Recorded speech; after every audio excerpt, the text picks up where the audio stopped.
My name is Sriram. There are lots of things that has happened to me in this career, starting with internal audit initially, then taking a plunge into information technology or the systems department here, where I spent close to 7 long years, and as part of that journey implemented SAP, Navision at subsidiaries, upgraded SAP systems here, been through this what one would call the entire IT system, user requirement, bug fixing, implementing projects, going ahead, going live, change management, name it. That's all been there. Then I took a year and a half kind of a setup to start the shared services center, where all the payments were being centralized and we were making payments for all the vendors, employee reimbursements and the like in Bombay here. Then again back to audit, as they say, those are the roots. So I went back to audit and spent almost 7 years there as the head of audit, looking at India operations, subsidiaries in India and abroad.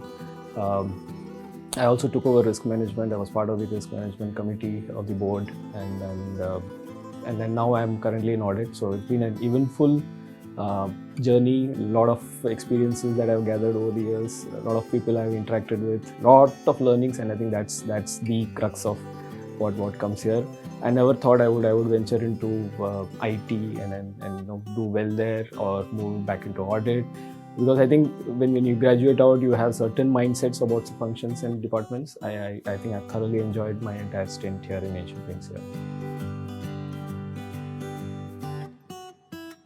Asian Paints to me is a huge learning board, and if I were to look at the things that we have as a company taken pride in, I think most people know that you can join Asian Paints for learning, but what many don't know is that the learning never stops. And while you're learning, you actually end up being part of the team that creates benchmark for industry. You look at the way we implemented SAP way back in 2000, a 7-month kind of a window from training people in the core team to really start go live.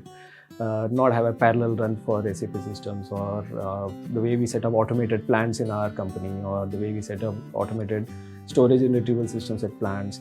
I think when we started off those journeys, nobody really knew what to do and how to go about. I think that's been the essence of Asian Paints. And if you look at how have I grown in this whole thing, I think the company trusts you pretty early on. And I think it gives you a lot of freedom, a lot of empowerment to go about doing the way you want to do. Just to give an example, I had joined the company, and within a year and a half, I had joined the SAP implementation team. By that team, we needed to have team leaders to look at processes end to end. And believe me, I was made in charge of the entire CapEx process, starting from project proposals to the end disposal of a fixed asset. That's a huge responsibility, and then coming so early on, when you have to dabble with so many stakeholders, etc., was a real a challenge. But at the same time, the trust that people had in me, the freedom that I was given to experiment was a huge opportunity, and that epitomizes what I call the Asian Paints way of grooming leaders early on, and I think right throughout. And that's a positive, that you are exposed to leadership at various levels. You can really walk into any customer, any leader. You will also see them, hand-holding you. You tend to learn a lot when you interact with them, when you see them, handle situations, see them handle challenges and throw up solutions and the like. The detail orientation that they come forward with. I think a lot of this is learning, and when I look at it, giving a freedom, giving empowerment, giving opportunity, without this piece, I think it would have been very difficult. I think that's the core of how Asian Paints builds its people and goes about doing its work on a day-to-day basis. You really don't realize unless you sit back and reflect on it. Asian Paints, if you look at an average workday in Asian Paints, large part of it, at least almost at all levels, is about doing something for tomorrow. It's about bringing tomorrow into today.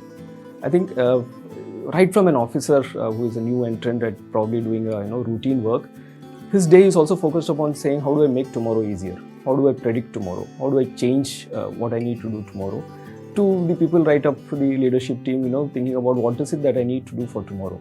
I think this epitomizes what I call the Asian Paints way of working.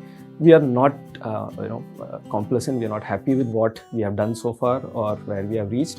While all that is past, I think we are fixated on the future, fixated on what we can do to shape that, and that is something that is ingrained at all levels within the company. If you were to look at, I rarely come across a day when even an officer or my immediate reportee doesn't come to me with a suggestion for what I can do differently, what I can do to bring it easy tomorrow.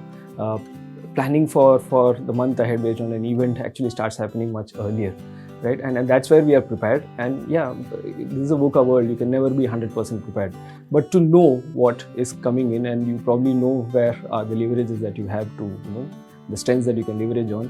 I think that's a huge plus the way you look at, for Asian Paints. And I think that is crucial to what I see as an average work day in Asian Paints. If I were to give you a few examples to explain, some certain my personal experiences in this space, we were late in this domain of starting with color worlds or shared services, etc. But having started that, we really were up the ante in terms of going ahead and doing an automation which talks about OCR or optical character recognition to seamlessly process invoices. We really do not ask vendors to give invoices in case where the invoice is directly as per the contract, and we have the underlying, the three-way matching system already in place. I think we moved that pace much faster than any of the other entities would have ever evolved on. To look at, we moved into getting our accounts quarterly audited much earlier than any of the organizations were. We were amongst the first to have an internal, an audit committee of the boards to oversee the governance aspect in this company. When we looked at doing the, automated plants in Sriperumbudur or Rohtak or Khandala, there were lots of vendors who had done individual pieces of this automation, but nobody had done this entire space from material handling to charging to processing to packing, and then the seamless interface to SAP. Nobody had really done it. Would we have thought about it if we were not fixated on the future in terms of where the volumes would go in, where the disruptions would come in, where the challenges of quality would come, where the reason to be a lot more flexible would come in? I think we would not have even attempted or even put it on the drawing table to start. Forays into home improvement. I mean, why would somebody who is so successful in paints try and dabble into kitchens and bath fittings and the like? I think that's, and way back in '78 we went into Fiji. I think that's exactly where we are. I mean, we always try and get into the future even before it is staring at you today, and that's the key to what we see at Asian Paints. My advice to people wanting to make a career in Asian Paints: we all know it's a good learning ground, but as I said, the learning never stops. Be ready to be challenged. Be ready to be asked as to what is the data backing what you're saying. Be ready to have an homework which is to the level of detailing which one would not otherwise understand or one would otherwise expect. Because all of this is what makes Asian Paints bring future into today. I think in a VUCA world, while one might say you cannot be thoroughly prepared for every situation, I think the homework that goes into what you're doing helps you face the uncertainty, helps you face the ambiguity that comes into tomorrow. If at the same time you expect you to be told what to do, to expect to be told how to do, or to expect you to be spoon-fed for anything, I think that's just not going to happen here. We expect you to come here and believe me, you will be rubbing shoulders with the best in the industry, no matter which department you join in, no matter which role or which function you get in.